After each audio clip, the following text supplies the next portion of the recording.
ใจเพื่อจะไปแต่ว่าเรากลับมาจากรัสเซียดูที่จะไปด้วยกันต่อไปได้ไปกินเพื่อที่จะเราก็จะกลับนี่นะดีนะขอบคุณที่ดูหรอกผมมาเลยเรื่องแค่ไปด้วยกันเราเขานี่ไปกินเพื่อที่จะ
ขี่ขึ้นเรือก่อนนะคุณ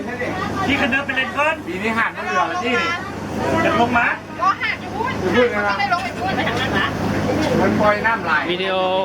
คือไทยอ่ะบนใต้ก้องขวานะปราสงการในน้ำดินมันก็ได้ในสงการปีนี้บนเรืออ่ะที่ลงพระรางมันไปกองพระรางไม่คลองเลยเดี๋ยวนี้เพราะที่ลงพระรางปีนี้ก็ได้เจริญปีนี้ไอ้พวกแกเสือบ่ที่เราผู้ใหญ่ครับเรียกผู้ใหญ่โดนห้าจนคนนี้อ่ะเกียรมาเมาเลยเมียจะเป็นต้นท่าทำของพระราง